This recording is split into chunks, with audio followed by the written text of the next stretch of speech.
Hello and welcome back to Designed by Wingnut Social. My name is Nicole Heymer, owner and creative director at Glory & Brand, and I am your guest host today.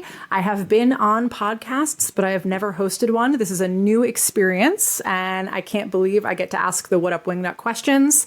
I also know Susie McNuggets. This is going to be great.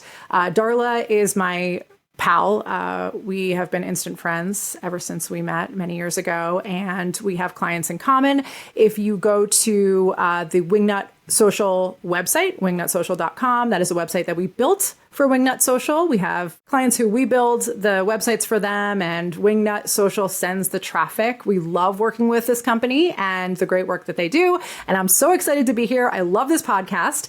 Today's guest is Antonia Caicedo. We talked about how she went from an architectural designer to having her own furniture collection. We also touched on interesting things like white labeling furniture and working with manufacturers. And I'm going to tell you a little bit about her now. With an innate understanding of the relationship between design and architecture, Antonia Caicedo serves as design director at JIMECO and is the creator of the Antonia Collection, a luxury collection of pieces that forge a bond between Art Deco and Mid-Century modern styles. This collection, continuing to transform and featuring an assortment of case goods, occasional and upholstery pieces, together with its own lighting collection, communicates Antonia's unique vision of effortless luxury. Wingnuts, please help me in welcoming Antonia Caicedo to the show. Hi, Antonia. How are you? I'm good. How are you, Nicole? I'm good. Thank you. It's great to have you here. Thank you so much. Before we get started on all of this, I want to just ask you to tell us a little bit about yourself, background. How did you land here? Okay. So I am Antonia Caicedo. I am an interior designer and interior architect and now furniture designer. I started doing, of course, interior design and interior architecture. That's my background and that's what I studied. I am the design director and creative director for the Antonia Collection and JIMECO, which is the company that does all the case items for this collection and others in particular. But the Antonia Collection is a beautiful collaboration between three different legacy companies that do my upholstery, my case pieces, and now the lighting collection with fine art. The upholstery is done by AJ Victor, and JIMECO is the company that does the case items for my collection. Fabulous. It's a really interesting company. You were telling me a little bit about it before. It's international. It's very high end. It's to the trade. Yes. And the whole thing is kind of fascinating. I'm actually wondering first a little bit about what your day-to-day looks like in your role. I am very involved in the manufacturing process, and I actually love it. I think it's, that part of design that many designers are not part of. So I think that's what makes this collection and all these collaborations truly successful, that I am very involved in that manufacturing and production process. So my day-to-day, it's very focused on that part. But I'm also designing a lot every single day. And, the collection for me is something that it's ever evolving. Not only the Antonia Collection, but all the other collections that I do, design and direct for the JIMECO component of it. A lot of designers who are listening might be wondering about that transition. You are a trained interior architect. You started working with furniture in 2016, 2017. You guys do some white label work, right? Yeah. So for those designers, what advice would you give to emerging designers who are looking to create their own signature collection, get involved in custom furniture, etc.? Okay, so I think being an interior designer, and I think many of interior designers can relate to this, you usually do some custom work for your own projects. And you tweak a sofa here and some case items and you do some millwork. But I think, that big transition is stop thinking about the one project and start thinking about all of them. Nice. When you're designing a collection, you're designing for a lot of different styles and a lot of different spaces. So you have to be specific enough that what you're proposing is special and it's different, but you have to be broad and, open enough that it fits into different styles and different projects. So I think, that's the key element, at least for me, when I was doing that transition. And also being mindful that what you're designing, it can be special and beautiful, but you have to understand that it has to be cost effective, and it has to be, easy to market, and it has to be easy to produce, especially taking into account, the manufacturing capabilities of the people that are going to do it for you. So I think that part, I think it's very, very important. Because when you're an interior designer and you're designing for that one project, you let your imagination go wild and go crazy. And the budget is usually, the budget yourself. Right. For the project that you're working with. But when you're doing a collection, you don't. So you have to understand that whatever you're designing, especially in the high-end industry, it has to be beautiful and it has to have that added value, but it has to be, sellable. Yeah. So I think that's a very important thing to think about when you're doing that transition. Yeah. Can you break that down a little bit? So let's say I'm a designer. I've never thought in this way before, but I'm interested in pursuing this. When you're talking about keeping the manufacturing cost effective, how? I mean, what do we need to be thinking about specifically? When you're designing, during the design process, I think it's very important to have already nailed down whoever is going to do the manufacturing for you. Because that gives you an understanding of what is this company capable of doing.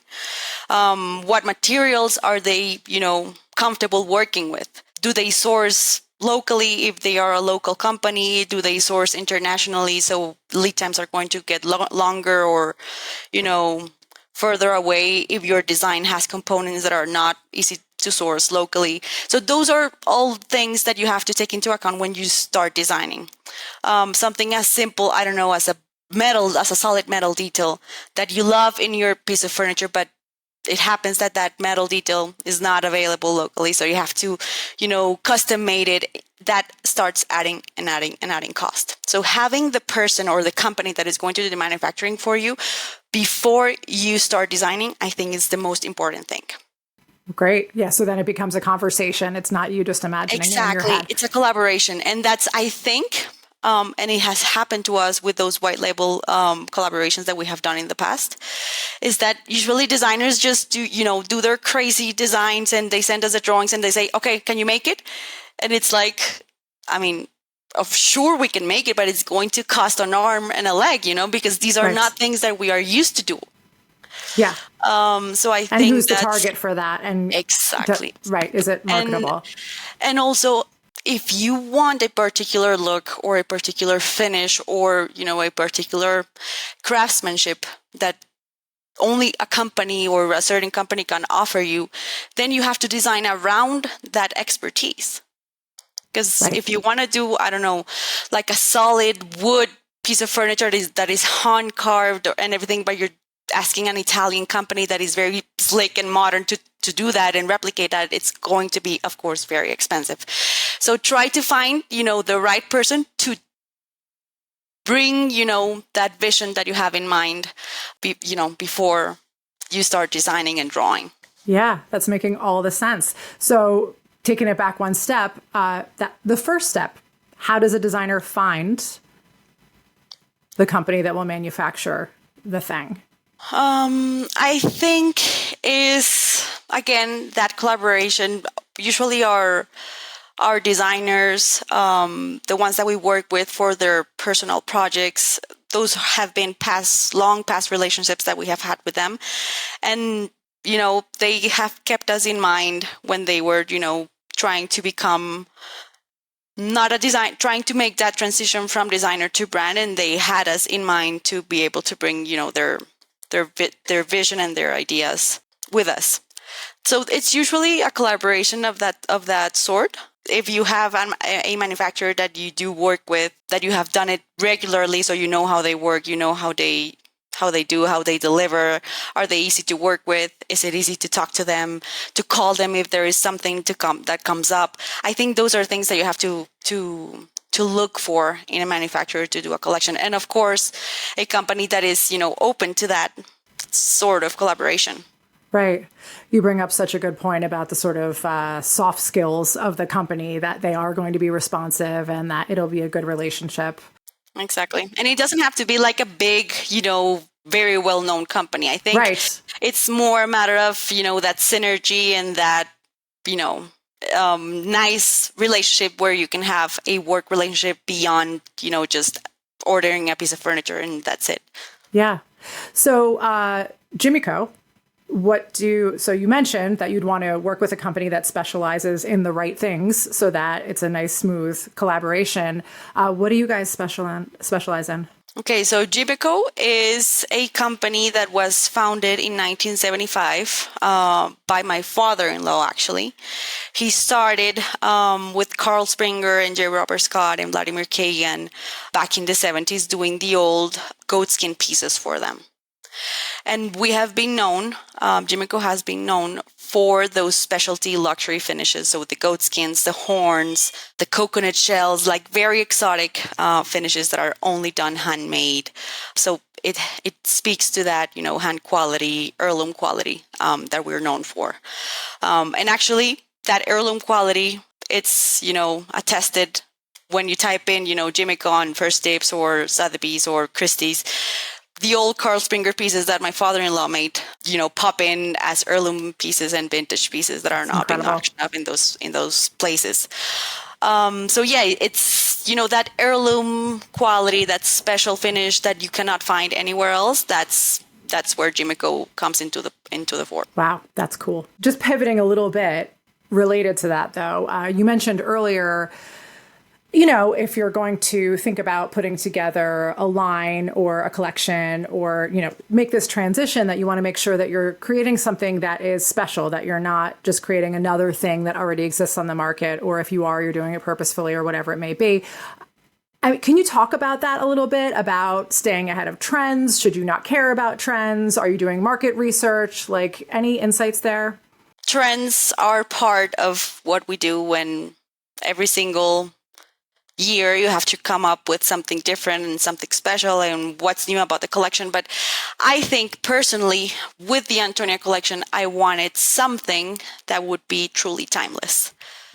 Following, that beautiful history that JIMECO brings in with that heirloom quality, or those pieces that, I don't know, you buy a piece of furniture and that's the piece of furniture or that dining table that even if you move in 1,000 times, you bring that table with you because it's so special. The Antonia collection is my interpretation of Art Deco and Mid-Century Modern. I think those styles have been present for quite a while, but they resonate with that older, audience or those, more seasoned designers, but they resonate also with that audience that is younger like myself, that is looking for new things and beautiful things, but that are still timeless for their clients. So I think that's what I'm trying to do with this collection, a collection that, speaks to that older audience, but brings your eye if you are a young designer like myself. I'm curious about your definition of timeless. And I ask because it's one of those words that you see a lot, right? It's on many designers' websites. It's a positive thing.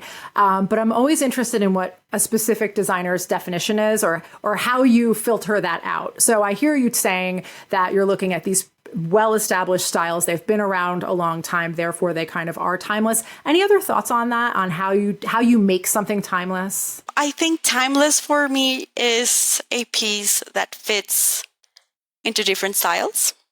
So I would say my collection is very transitional. It works in a more traditional setting. It works in a contemporary or modern setting, but timeless also in the way it's made.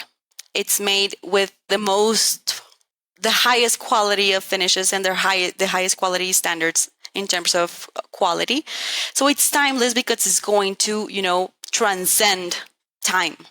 Because it's going to be in mint condition for a long time, and that's my idea with the collection. That we're doing something beautiful, something meaningful, and a memorable experience. Not only because the piece is beautiful, but it's also how you acquire it, how I tell you the story behind it when I designed it, or what's the manufacturing process behind it, how the company started, that legacy, history behind it, that I think is very important. And that's why I go to the shows and the fairs, and I like to present the collection myself to the designers so they understand the value behind it.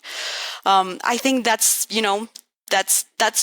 what timeless is, that you're sharing a story and you're sharing, the value of it. So it transcends the designer and it goes to the end consumer that it's actually, purchasing the piece.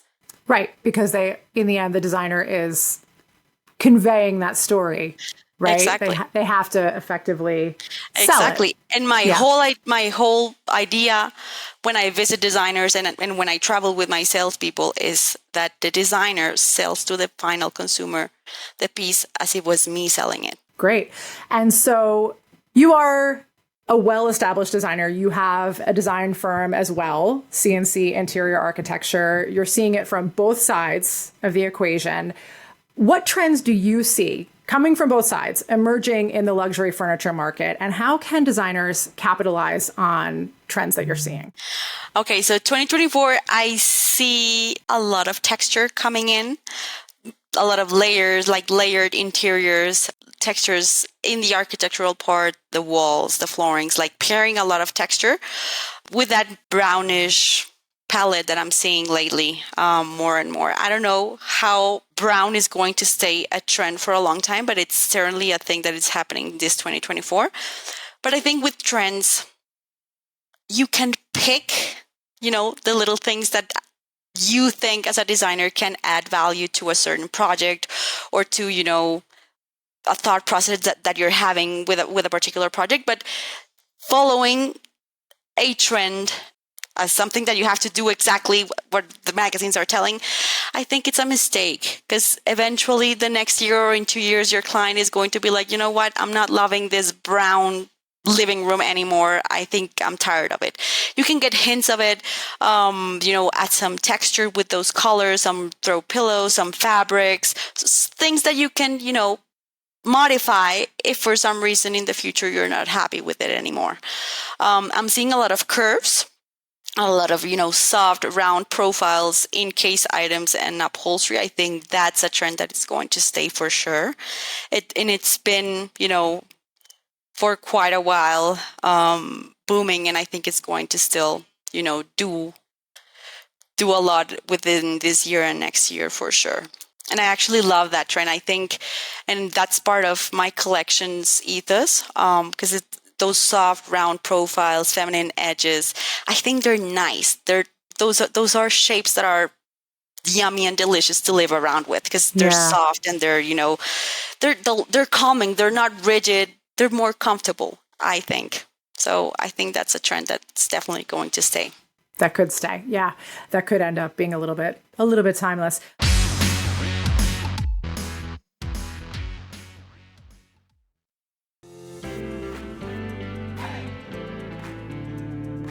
You just launched your business on September the 1st. Yes. So tell me how the Instagram for Designers course has helped you with that, and what kind of ROI you've received from that already, because I think it's pretty big, right? It is. Yep. And I've had really great engagement since launching my page, and I've had a ton of leads come in, and I've landed some pretty big projects for spring of 2024.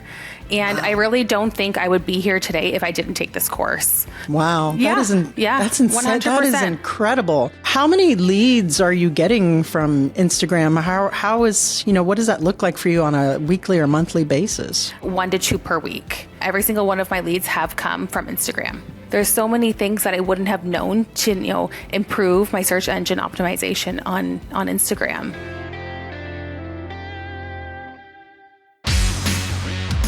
I'm curious, with the white label projects that you have worked on with designers, how do they tend, because they're coming to JIMECO, do they tend to skew more timeless because of how you work? Some of them are very different from what we do. Some of them are looking for more of that, very streamlined, very sleek Italian look that has a big audience, where JIMECO is not very known for that super slick, linear look, but we have some white label that we do for different companies. We have done white label for Fendi Casa for a while, which is more of that, very modern look and modern feel. So it really depends. I think they find in us the timeless component with our beautiful finish and our beautiful quality. Yeah. So I think that's, the timeless component that all of these designers that are coming for white label to work with us, that's our timeless, addition to their collections. Sort of unrelated, but I ask this because you have been around, you've been working on both sides of this. You've obviously been experienced with the business side of things. When a designer is working with a manufacturer, having seen it from the other side, are there any good strategies that you can recommend to streamline the process? Any little bits of advice that anything you've learned from watching this happen that they can keep in mind to keep the relationship and the process working really well? Working with the product development team or the manufacturing team that is going to be doing your designs, I think is the most important thing. Even if it's not for a collection, but for a bespoke piece of furniture that you're doing for a project. It's very important that you work hand in hand with the person that is going to do it, and that you have a well-established relationship with them. So you know that you pick up the phone and somebody's going to answer the other way. That applies to interior designers as well. Having their vendors already, edited and selected for each piece of furniture or each project, I think is the most important thing. Me as an interior designer, I always say that you have your top three vendors for upholstery, for case items, for very special things, or for something a little depending on the budget. But those are things as an interior designer that I think you should have your top three. Being on the other side of the manufacturing and, being a vendor, basically, that's my objective, to be your top three for all interior designers. That's my top objective. And how do you achieve that? Giving designers a memorable purchasing experience, that they feel safe when they're sending an order to you, that they feel corresponded, that you answer their questions, all their doubts, and that when, they open the crate on the other side, they say, you know what, this is the most beautiful piece of furniture that I have ever ordered. That, wow moment, I want it to happen every single time they receive a piece of me, even if they have been buying for 15 years. That wow factor you can never lose. What I'm trying to do with the Antonia Collection is sell an experience, not just a piece of furniture. And that's that way I think designers remember you when they're thinking luxury and when they're thinking high end. You have to, sell them and make them experience the furniture the way you want them to do it. So how you show your furniture in events and fairs and high-point markets. How do you sell the furniture? What's the post process going to look like after you sell the furniture? Are you responsive? Do you answer to phones? Do you answer to emails? Do you send samples quickly? Do you send quotes quickly? If there's something that it's not working with the piece, do you call them and give them suggestions or help them find a solution when there are problems? Because problems will always come up. So I think especially when problems come up is where you can make a good impression on your client. Because, sometimes people and sometimes vendors just say, you know what, I'm sorry, baby, so bad, you have to deal with it. Even when you ship a piece of furniture after it has been, 6 months, or because it was a super custom thing, they received it, you sent it in mint condition, it was perfect when you packed it in the factory, but then it arrives, cracked or, damaged to the warehouse. And they open and they send you those horrible pictures that the piece arrived damaged, and you're like, oh my God, this took so long to make. How do you deal with that? How do you make and how do you reassure your designer that you are their preeminent partner along the way? Even when problems happen, even if it was not your fault, even if, the installer left it and dropped it and it cracked, how do you help them, resolve that issue? Even if it was not your fault. I think those are, the moments and the opportunities for you to make a great impact in your client as a vendor. I'm wondering, on your side, on the vendor side, what are the characteristics that make a designer one of your favorite design clients? Oh my God, you know what? There are some designers that are so hard to work with, but there are some designers that are, they're perfect. And I think that this is like karma karma really is a real thing, because those designers that complain and are difficult and change their minds 1,000 and million times, but they still want, the lead time to be 4 months, but they change their minds in those 4 months 12 times. Those designers, or the clients too. Or the clients. Those are the clients that always get, the damaged piece, the piece that arrives in bad condition. It's crazy, but it happens. But those designers, that are, easy to work with, that have their minds already set, that they know the capabilities that they're working with, in particular with us as a vendor. Those clients, everything arrives perfectly and everything arrives in mint condition, and they keep ordering because, things happen smoothly. I don't think there is, a bad client. It's just a difficult client that you have to learn how to deal with. Yeah, it's about process, it sounds like. It's about process, and it's about, being a preeminent partner, no matter if they're easier or more difficult to work with. Yeah, gotcha. All right. So we are now going to move on to the part that I've been most excited about, which is the What Up Wingnut. Are you ready to answer 3 questions? Okay. I've listened to this so many times and I'm just thrilled to be asking the questions. So what would the hashtag be on your tombstone? Effortless luxury. Oh, fabulous. What a fabulous tombstone. Okay. Yeah. Number 2, you're stuck on a desert island and you only get one food forever. What is it? Pasta. The most versatile food on earth. You change the sauce and you have a different meal. Fabulous. What sauce would you choose if you had to choose a sauce? Plain tomato with olive oil and basil. Classic. Timeless. Classic, Like timeless. yeah, You'll like your never get furniture. tired of it. Yes. Her furniture, her pasta, it's all timeless.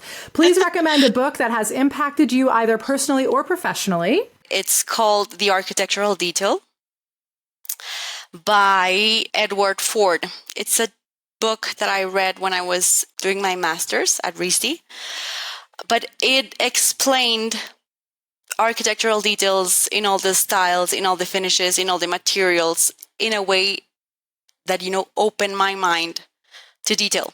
Because, you talk about detail and you think about everything and nothing, but this gave me, a very specific, tuned down explanation of what a detail is, how do they look like, and all the million and billion details, available in architecture and in history. So that one, it's an amazing book. Antonia, where can we find you? So you can find us online at JIMECO.com or AntoniaCollection.com, or social media. You can find us at Antonia.Collection or JIMECO Interiors. This is on Instagram and Facebook. All right. Thank you so much for your time. It's been a true pleasure. No, thank you. This was fun. Thank you so much. Thanks, Antonia. Okay, so what did you think? I think it's super interesting to get a behind the scenes from the other side of things, from the manufacturing side. I was really interested in her take on deciding what will work when it comes to creating a furniture line and marketing it and considering how to make it something that makes sense financially. Hopefully you enjoyed it as well.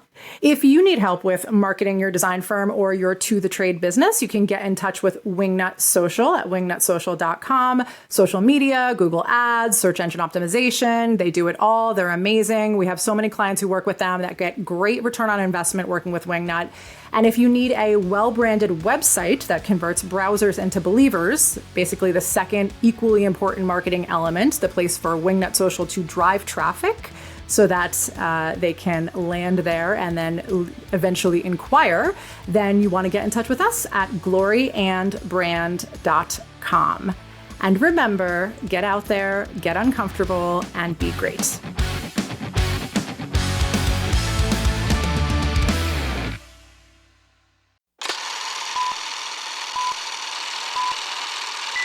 We touched on white label furniture. Oh my God, let me start over again. I'm so sorry, Nicole. How do you spot, what trends do you see? Actually, can I start that over? Yeah. Nicole. Nicole. What trends do you see coming from both sides emerging in the luxury furniture market, and how can designers capitalize on trends that you're seeing? So for this 2024, there's like a noise that I'm hearing. Like an echo? Nope, it was my phone on vibrate and somebody was okay. trying to call me. I didn't realize it was like coming through. Let's try it again.